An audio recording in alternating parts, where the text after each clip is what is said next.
Think about the last wedding you attended. The flowers, the vows, the rings. Two people standing in front of everyone they love, making a promise that's supposed to last a lifetime. It feels ancient, sacred, like something humans have always done in exactly this way. But here's what nobody tells you. Choosing the wrong partner 50,000 years ago didn't just break your heart. It could get your children killed. Marriage was never about romance first. It was about survival. And the version your ancestors practiced looked almost nothing like what you watched at that wedding. Here's what most people assume. That marriage is a modern institution, a legal arrangement, a religious ceremony, something civilization invented to organize property and inheritance. But the evidence tells a completely different story. Long before governments existed, long before religions were organized, long before anyone owned property worth inheriting, ancient humans were already forming pair bonds, choosing specific partners, staying together, raising children together. The impulse behind marriage is not cultural. It is biological, and it is very, very old. So how did it actually work? Imagine a mother carrying a completely helpless infant through a dangerous prehistoric landscape. She needs to find food. She needs to protect herself from predators. She needs to sleep. And her child, more helpless at birth than almost any other mammal on Earth, needs constant care for years. Alone, she was at a severe disadvantage. She needed help, consistent, reliable, long-term help. And that help, more often than not, came from a male partner who had chosen to stay. Researchers call this pair bonding, the tendency of two individuals to form a lasting exclusive attachment to each other. And the evidence suggests this tendency emerged somewhere between 1.7 and 3.5 million years ago, around the same time our ancestors began walking upright, because walking upright was the problem. A four-legged primate can carry an infant on its back while moving and foraging. An upright human cannot. The moment our ancestors stood up, they created a childcare crisis that lasted millions of years. And the pair bond was the solution evolution eventually arrived at.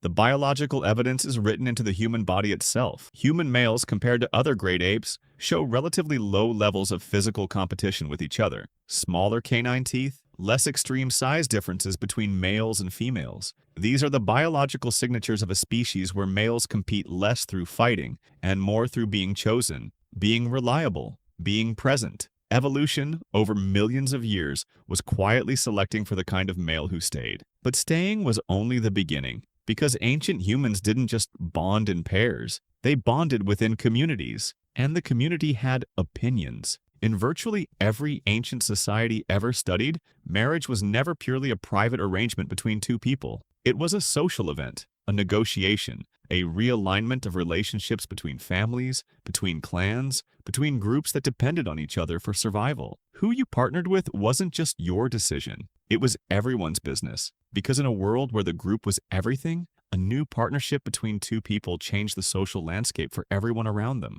And so ancient communities developed rituals. Not because rituals were beautiful, though they often were, but because rituals served a function. They announced the partnership publicly. They created witnesses. They made the bond visible and socially enforced in a world that had no written contracts, no legal systems, no courts to appeal to if someone broke their promise. The ceremony wasn't decoration, it was the contract itself. But what did those ancient rituals actually look like? The oldest evidence of deliberate marriage rituals comes from archaeological sites scattered across Africa and the Middle East, dating back tens of thousands of years. Burial sites where two individuals were interred together side by side with grave goods placed between them. Objects that suggest a shared life, a shared identity, a bond that the people who buried them felt was important enough to preserve even in death. One of the most remarkable examples was found in Italy. Two skeletons, known today as the Lovers of Valdaro, were discovered locked in an embrace, face to face, arms wrapped around each other.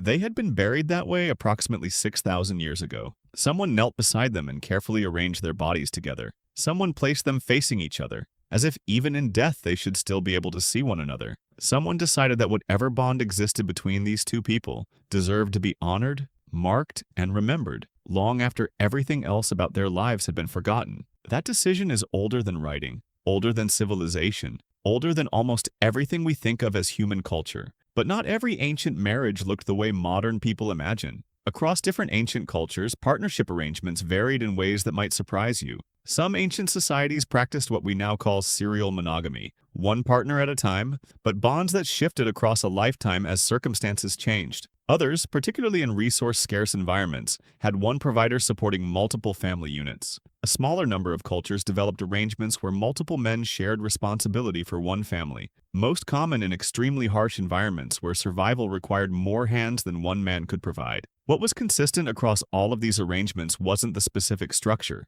it was the function. Every ancient partnership system was built around the same core need. Children needed to survive, mothers needed support, groups needed stability. Whatever arrangement best served those needs in a given environment was the arrangement that survived. And here is where it gets deeply personal. Because embedded in every ancient marriage ritual, the shared meals, the public declarations, the exchange of objects, the witnesses gathered, was something that had nothing to do with survival strategy or biological advantage. It was the human need to be chosen, specifically, deliberately, by one other person who looked at everything you were and decided that you were the one they wanted beside them. That need didn't appear recently. It didn't emerge with romance novels or love songs or modern ideas about soulmates. It is ancient, as old as the pair bond itself, as old as the first time one early human turned toward another in the darkness and chose, for reasons neither of them could fully explain, to stay. The flowers change, the vows change, the ceremonies shift across centuries and cultures, but